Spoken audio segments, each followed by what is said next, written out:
And we're delighted to have a very special guest come and join us for the first time throughout this series. I think people don't need me to introduce the former national team captain, current secretary of the Cricket Association of Nepal, and someone who's been absolutely the guiding, shining light behind this inaugural season of the NPL. Parash, firstly, very good afternoon. Great to be with you. Thanks, Andrew. It's been a pleasure. Just into day 5, how we dreamt of how the Nepal Premier League should be like. Very, very thankful, obviously, to our fans who have been the most instrumental factor for Nepal cricket to be recognized all over the world. When we started off with the whole concept of getting this tournament up and running, we're grateful that the Siddharth Bank and NCL and all of the sponsors came in. And of course, you see our 8 franchises stepping up their games. You open up social media, you see nothing but the Siddharth Bank Nepal Premier League. So you can't ask for anything more than this. I thought I was going to be the one talking about social media. I didn't know what to expect coming in because I've been here so many times. And when the national team plays, we know it's a packed house. We know there's 20,000 in and around the TU. But the hype on social media and the build-up to this competition, I've never seen anything like it. And I didn't know whether the hype was going to be real. We're 5 days in, the hype is definitely real. It all started from the time we started with the logo reveal. We have done everything at our end to make everything larger than life for people in this country and even for myself. I've spent 25 years at this venue, and having spent my whole or most of my livelihood into this part of the world. Yeah, so it's not really just about cricket, this event, is it? It's really about bringing Nepal to the world, the Festival of the Himalayas. Like I said, it's about exposing Nepal to the world. We've always been known as the land of the Himalayas. The Royals have actually made a statement loud and clear into the 3rd innings of their journey in this tournament. It's a team that has potential match winners. It's just been a great show so far. Yeah, the Royals have been outstanding. Take us back to the start of this league. How did it all come together? We put in a lot of effort in getting the right ownership in place. We're very grateful to them. We're backed by some very strong business communities, representations, and most importantly, from the National Sports Council to the government of Nepal, everyone's been extremely supportive of what the concept's been. We've had Premier Leagues before, but why is this different? Cricket Association of Nepal has taken the initiative. When we announced the fact that it's going to be live on international TV and we're getting in some of the best event management companies who've been part of the cricket industry, the hype around the event went berserk. And right now, when you look at it, we just feel that this is the beginning of something really great in the making. Yeah, no doubt about that right now. How did you go about picking them? It looks like you've strategically done it from west to east. The demand was such that we had to actually have teams bid for ownership of teams. Eventually, everybody came in with the price and name of the city that they wanted to, and the highest bidder got hold of the city that they wanted. And even for the marquee players, because some of our cricketers are in such high demand, we wanted to make sure that the players were distributed evenly. Luckily, for example, Rohit Paudel, who's the current national captain, went to his own province, and the Royals have Dipinder Singh Reddy. And it just, I mean, there are things they say which are written in the stars.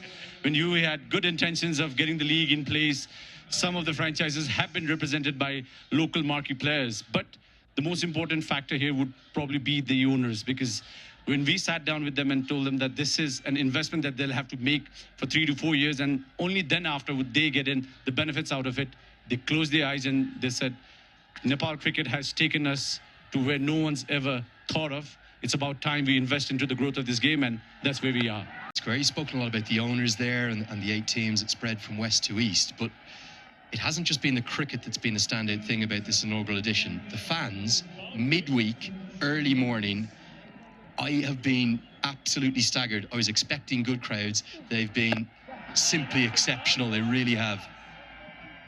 One of the key factors could also be with a bit of improvement in the infrastructure. We've put in a lot of effort to get the outfield sorted. There have been owner lounges that have been set up in place.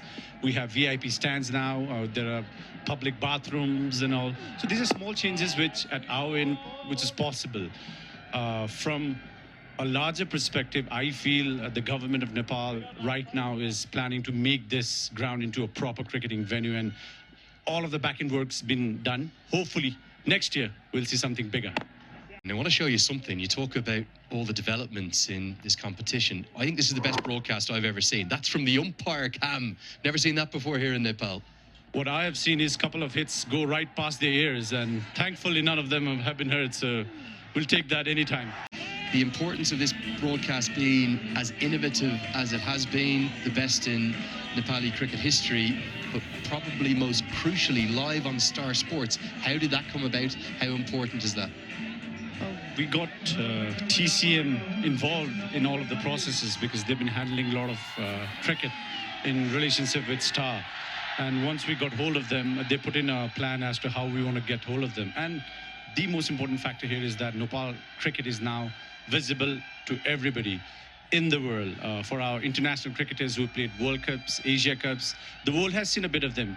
And here comes, well, something of a pantomime villain, as he's known locally, Rohan Mustafa. I think he's loved and hated in equal measure by some of the fans, but he will play up to the crowd. The left-handed batter from the UAE comes to the crease.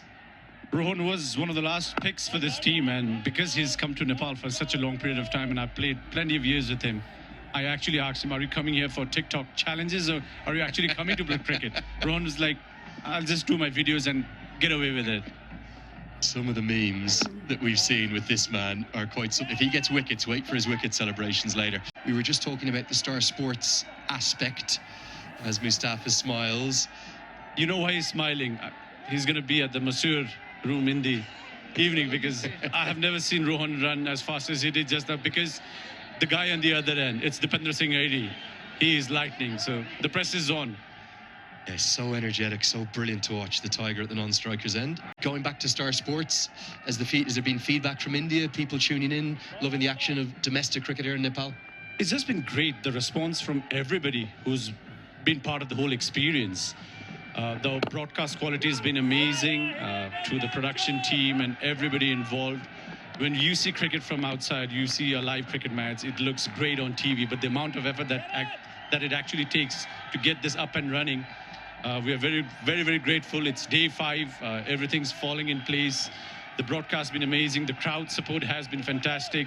We've received an overwhelming response from all over the world, and hopefully we'll take this into another level. Come next year, if we can set up floodlights in one of our grounds, there'll be no stopping Nepal cricket from there onwards. It'll also depend on what can puts it at our end as to what kind of plans we want to give it to our respective bodies. This is kind of the spiritual home of the game here in terms of the international game. We've seen some internationals at the MCG, but so much of the cricket, that's the Mulpani cricket ground for those wondering. This is the home of Nepal cricket. Absolutely, but what about other areas like Biratnagar, like the Terai region where there's so much cricket? Maybe not in season 2, but in years to come, do you see the NPL expanding outside of just the Kathmandu Valley? We've had discussions with our team owners, just explaining of them of the fact that there's a ground being constructed in Chitwan right now. There are proper cricket grounds in Pokhara as well as Bhairava. Over the last 4 or 5 years, I feel with the kind of hype and the kind of enthusiasm that we've seen with the Nepal Premier League, people have actually lined up just to get inside the stadium, as well as in terms of sponsorships to team ownership, which means that finally Nepal cricket has now managed to touch the grassroots of investments. Hopefully we can streamline these investments, get our proper cricketing structure in place, and come 4 or 5 years. Yeah, you mentioned all those teams, and so many of them are doing great initiatives. I think, is it the Chitwan team putting on a bus in the morning to come up to Kathmandu and come back? We've seen other teams with community and social responsibility initiatives. We've also seen the talent hunts too. And a young 16-year-old left-arm spinner yesterday be picked through the talent hunt, play in the second game for the team, and take 1 for 18. Remarkable. There's talent in this country for sure. It's just about identifying that talent, and the Siddharth Bank Nepal Premier League is exactly that. Identifying talent, creating that platform, and hopefully in the next couple of years, we will have some of the best cricketers who go on to play for Nepal come through our league. Yeah, you can think about the impact that this league's going to have in years to come. Bipin Sharma was that youngster, the 16-year-old left-arm spinner who impressed us so much from the Karnali Yaks. What about, I suppose, the impact of this league upon the future of cricket in Nepal, not just from a men's perspective? We've seen the women's under-19s team qualify for the under-19 girls T20 World Cup. They'll go there next year. This is going to leave a legacy, isn't it? And the impact on the men's national team, women's national team, and much further than that. When we were doing a lot of events leading up to the Siddharth Bank Nepal Premier League, our women cricketers kept asking me, like, when is a league like this going to happen for all of us? And you just see the fact that Nepal is co-hosting the Women's Under-19 World Cup in 2027. Our young team has just made it to the World Cup. Our women's team played the Asia Cup. So there's a bit of recognition from all perspectives where our national teams and our junior cricketers are doing well. What's next? Qualifying for the T20 World Cup next year becomes absolutely critical for us. A 50-year World Cup is due. Nepal cricket hopefully will make into that level as well pretty soon. And from the overall cricketing perspective, what I feel is that this league in particular will now ignite everybody who's part of the cricket fraternity. Yeah, no doubt about that. Continued passion. Certainly, you think of what a great year it's been for Nepal in the T20 format. So nearly historic wins at the T20 World Cup in St. Vincent, the closest of margins against South Africa and indeed Bangladesh. A few struggles in ODI cricket though, and that's what's going to make 2025 all the more important for the national side. Nothing's been easy for Nepal cricket, ever. I've lived through it as a cricketer. We know what happened in the 2 ODI cycles that we've gone through. So I feel the team's going to make a comeback. It's a young team that has potential, and most importantly, there's belief in this team. And once we back them up with strategy, hopefully we'll be able to make it to the top 4 come the end of the CWC cycle. Couldn't agree more. It's a very competitive league now, that ICC Men's Cricket World Cup League 2. Parash, I want to sincerely thank you, Dandavad, for all your work, and this is quite something you put on. May you have continued success in your role. Thank you, Andrew. Welcome to Nepal cricket. Yet again, cannot love it anymore. It's such a special place. That's Parash Khadka, Secretary of the Cricket Association of Nepal, telling us all about this inaugural NPL.